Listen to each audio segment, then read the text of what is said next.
Greetings, everybody. I am so excited about this very episode of Time of Inspiration. You know, it is very, very important that you guys are part of this lessons and teaching. You know, it's going to be very, very brief, but it's an eye-opener as well. God bless you all. So today, I want to talk about a little bit about marriage, about the A phase of it, B phase of it, and the C phase of it. You know, in future you're going to hear about Bishop's teaching about this Bishop Gabriel Zobele's teaching. He taught so much, and it was very, very deep about marriage. You know, the first aspect of marriage is about, you know, when it is very, very new and everything, the dating part of it before the marriage even takes place, and you know, when you are still knowing each other, you know, and everything, preparing for the wedding and all sorts of that, the honeymoon. Okay, then after the honeymoon comes the B phase.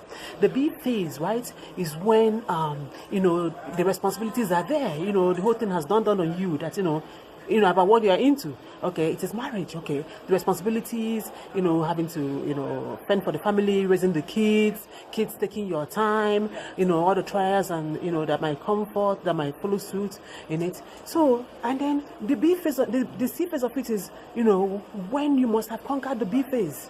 You know what I'm saying? When you must have survived it. You know, and it's very, very sad that most people don't survive that B phase, you know. But with the grace of God and by the grace of God, you definitely will. You will survive it, okay?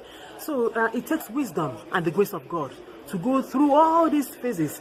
But first of all, you have to ask God for wisdom, you know, even from the A phase, right? To make the right decision about choosing the right life partner. Very, very important too. It is very, very important. Like I said, this is going to be very, very brief. In fact, I'm almost done with this. But just be very, very attentive about this. The A phase, you have to be very, very discerning. Praise the Lord. People believe that God is the one that will bring your spouse to you. God will lead you to, you know, yes, God has a part to play in it, but you have a part to play in it as well, you know, because God will not come out and say, Jane, this is your husband, or Felix, this is your wife. God will not do it. He doesn't do it. So you go out there, you know, find your wife, find your blessing, you find your husband, and the Lord will bless you, and the Lord will bless the marriage. Praise the Lord. God will pour blessings upon your marriage, you know, and of course, the devil will not stay away from that blessing. You know, that's where the B phase comes, you know, the trials, you know. We all know what that is. What the devil might bring in as trial in your marriage, you know.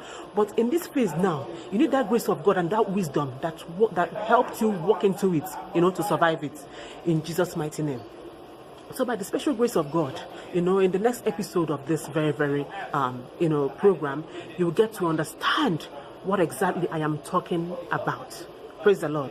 So the C phase now, you know, maybe the kids are grown, you don't train your kids in college, or maybe they're even still in school, you know, and then you can have time, you know, to go back and enjoy your husband and your wife again. And it's like, you know, a different kind of, you know, honeymoon, you know, at older age. You know, it's more like a celebration phase. That's what I'll call it. The C phase is for celebration. Praise the Lord. So God will give you the grace, and will also give us the grace, myself and yourself, you know, to walk into that phase, and by the grace of God. And also, if you're planning to get married, right, make sure that you're planning for your marriage more than you're planning for the wedding ceremony. Because people are fond of, you know, preparing for the wedding ceremony, then they're planning for the marriage itself. Marriage is a lifelong thing. Praise the Lord. It's for life. It's for life. Oh, it's for life. So you don't want to plan for your wedding, the ceremony, you know, more than you're planning for the marriage itself. You know, praise the Lord. So God will give you the grace as you're walking into that marriage, you know, that relationship that will lead you to marriage, to plan for that marriage for the long term more than the short term, in Jesus' mighty name. God bless you all. And guess what? I will see you again next Saturday for a deeper lessons about this. Stay blessed in Jesus' name. Amen.